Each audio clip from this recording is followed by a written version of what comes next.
Babe. Is it okay? It's recording, so I'm gonna share screen. I go. Oh, what the hell? Yeah, I got to share my screen because I have to make sure. I see it. Yeah, I'm sharing because I have to share my screen because I have to be sure you all are on there. So, all right, ready? So on the count of three, Gabriel, you're going to start out by saying, "My name is Gabriel. I'm going to be a good audience member." Sophia next, Chris next, Sam next, Julian last. Oh, and we got Melody too. We got 6 people. We're late. All right, ready? On the count. I go first. Gabriel goes first. Yeah. So 1, 2, Me? 3. Yeah, you. I start. Yeah, just say, "My name is Gabriel. I'm gonna be a good audience." My name's Gabriel, and I'll be a good audience member. My name is Sophia, and this is Rocky, and we're gonna be good audience members. My name is Chris. This is Luna. We're gonna be good audience members. My name is Sam. I'll be a good audience member. My name is Julian, and I'm gonna be a good audience member. My name is Melody, and I'm gonna be a good audience member. All right, Sam. All right, Gabriel, you know what to do. Oh yeah.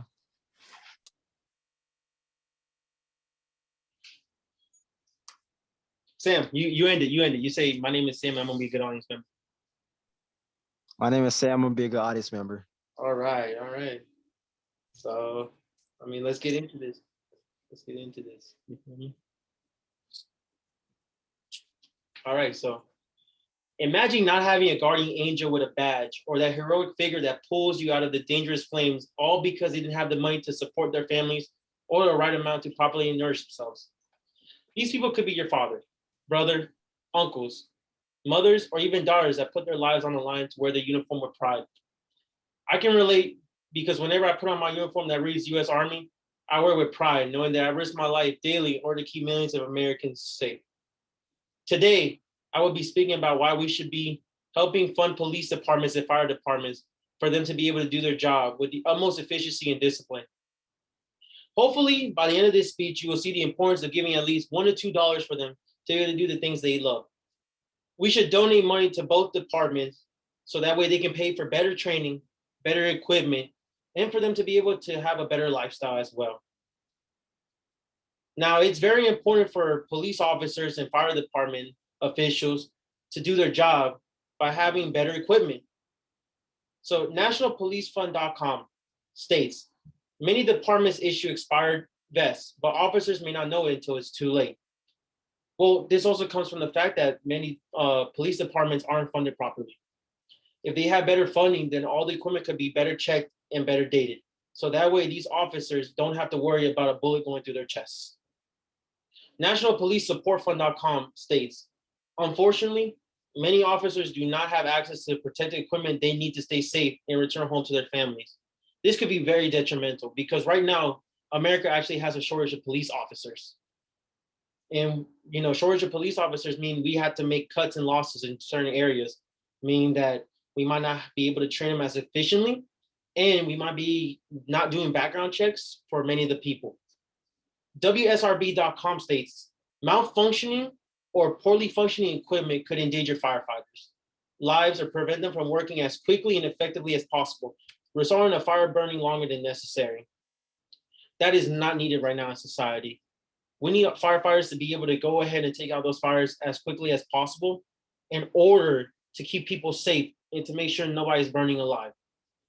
Equipment is very necessary in order to keep our uniformed members fighting.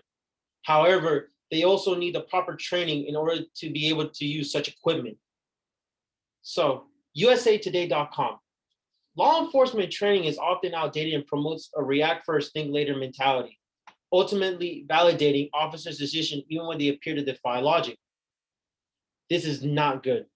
Recently on the news, a big issue that's common is the amount of shootings that officers are doing. And this comes from the fact that they're not being trained to use common sense before resorting to use of firearms. A big thing in the military that we're trained to use is that, number one, think about it.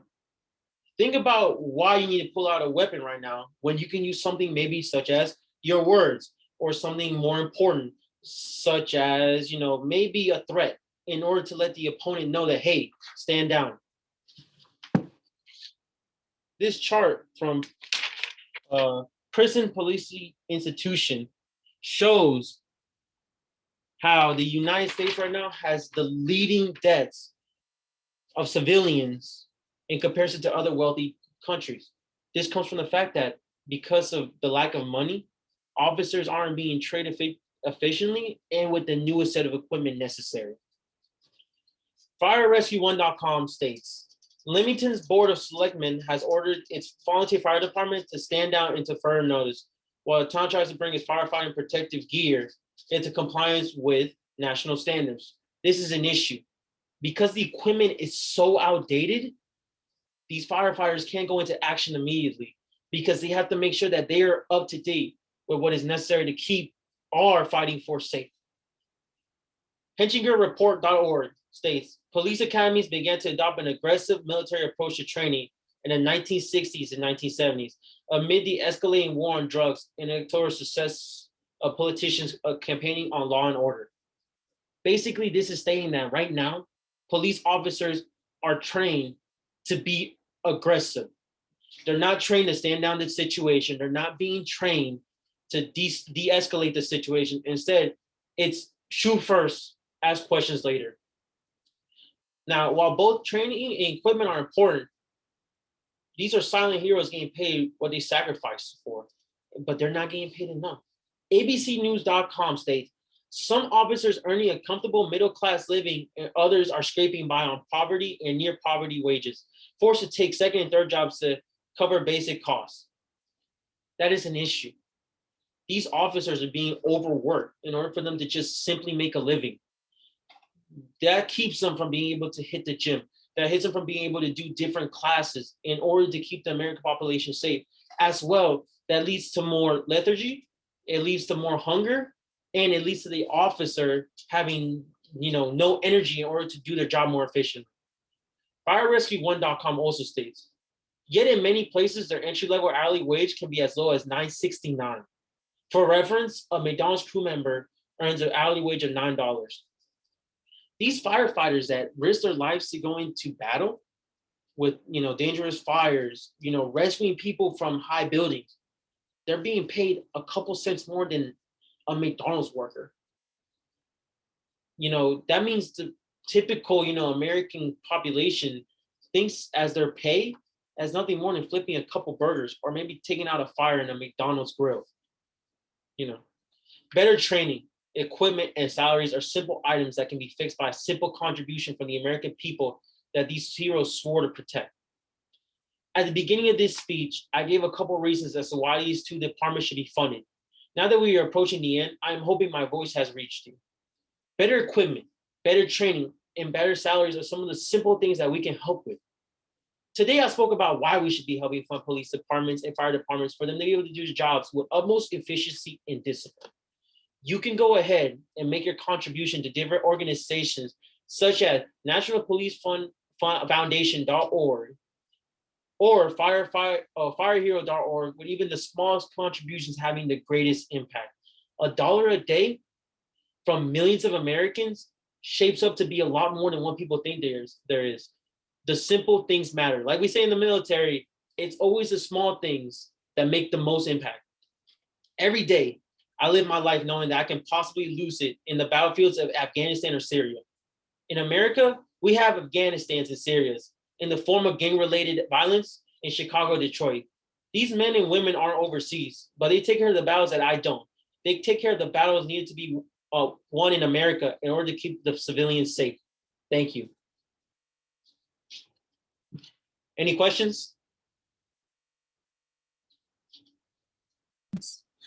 That's the best speech yet. Woo! Thank you. It's awesome. So, that was just a little speech that, was really close to my heart because I can relate. Chris can relate. A lot. Julian can relate, and even Sam can relate. We're all Americans, but as the same token, we also put our life at risk. Me and Chris wear a uniform. We wear it every day with pride. Why? Julian, he wants to wear that uniform soon, but he has to understand that the uniform he wears will be overseas. We need to take care of the Americans that fight in uniform for this country itself in the very heart of America, our very own cities. I don't know. I'm trying to. Great job, Orlando. All right, I'm gonna stop sharing the screen and I'm gonna stop recording. Oh, look, Julian, you joined the army?